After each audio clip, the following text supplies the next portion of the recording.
From ghoulies and ghosties. From ghoulies and ghosties. And long-leggedy beasties. And long-leggedy beasties. And things that go bump in the night.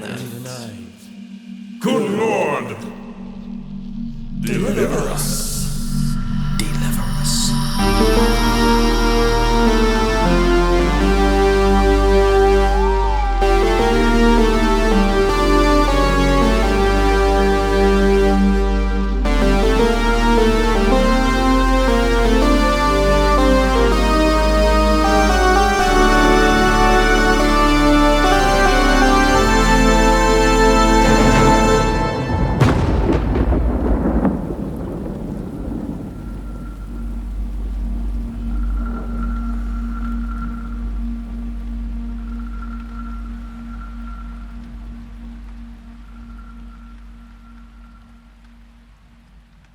Hello, spooks and spookettes, CountDrahoon here, and tonight I present to you a most unorthodox movie review regarding Jonathan Glazer's The Zone of Interest. But before we get into it, allow me to take care of the castle-keeping notes. Thank you all for tuning in to CountDrahoon Presents. If you haven't already, be sure to like this video and subscribe to our channel. And if you want to take your support a little step further, might I suggest becoming a patron through our Patreon page. Go to patreon.com/Drahoon and pledge $5 a month to get access to our private Facebook group known as the Count Lounge Lizards. There you will be able to access our videos early and ad-free, and you will join the ranks of the undead, along with Zach Robinson and Kova Gentry. And now that that's out of the way, let us get into the heart of the matter, and hopefully you won't feel the need to drive a stake through it. If you read the title of this video, you are probably wondering what on earth a vampire would be doing with a review about the Holocaust. I will explain. Every now and then your Count likes to step outside of the horror genre, and I heard a lot of good things about this particular movie. I wanted to see for myself, and I can safely say that this is a truly remarkable film. It was an experimental film, but not at all pretentious, though I will say that this movie didn't have much of a plot per se.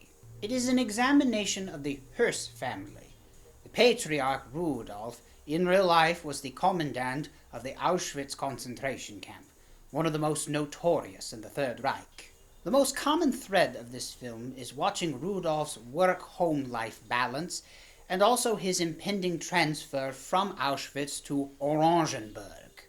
He is being promoted to Deputy Inspector General of concentration camps. It sounds fancier in German. And this causes some turmoil in the household. His wife, Hedwig, loves the home that they have made and refuses to leave. All of this is juxtaposed to the fact that the house is literally right next door to the camp. And all throughout the film we can hear the subtle goings-on of the camp, the screams of executed prisoners, escape attempts thwarted. At one point we can even hear the commandant barking out orders for prisoners to be drowned in the river next to the camp. We are also privy to some surrealist night vision shots of one of the housemaids leaving apples for the prisoners at the camp.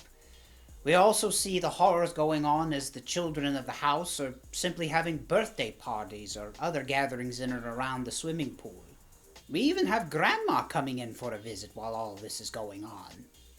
It is a film that says a lot by giving us very little. It presents us with an uncomfortable and very realistic depiction of the complacency of evil. It is a reminder that the horrors of this world are perpetrated by those who wear human faces rather than creatures that go bump in the night. The Zone of Interest is a novel adapted to the screen and directed by Jonathan Glazer and distributed through A24. And now that I say that, it makes a lot of sense. Similarly to Dream Scenario, which was also distributed by A24, this is a film that is difficult to peg into one genre. It has elements of an art house film, while simultaneously being a historical period piece, and, like the video title suggests, a horror film? Maybe I'm grasping for straws here, but hear me out. There is nothing more monstrous in the annals of human history than the rise of authoritarian regimes, like the Nazis, the fascists, the communists, and the imperialists. Though we cannot see them, we hear the atrocities being committed throughout the film, and we see that the family is completely unfazed by it all. In other scenes, Hedwig infers that the family is perfectly fine with what's going on next door, as long as they can keep their standard of living.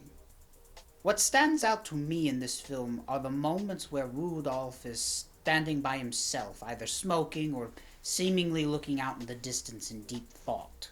I'm sitting there thinking, well, maybe he's growing a conscience, maybe he's thinking about his day-to-day and all the evils that he witnesses and that he orders his soldiers to do.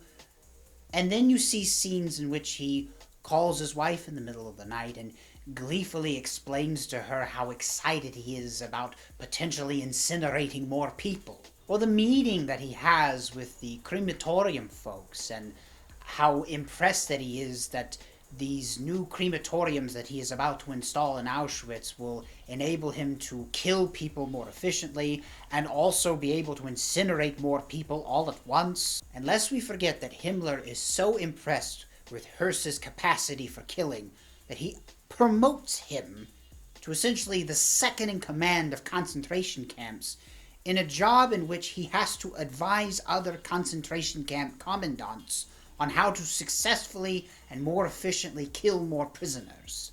Although a bit more subtle, I would suggest that little scenes like that are just as effective and just as horrific as any gory slasher scene or a demonic possession scene. That and the film's use of lighting. We see these night vision goggle style scenes at night of the maid, the methodical way that Rudolph turns the lights on and off, the dark framing that we see in his office complex. I think this successfully makes the film even more unsettling than it already is. I have often said that horror is in the eye of the beholder. All that means is that a horror film does not have to fit into a box that we're all familiar with.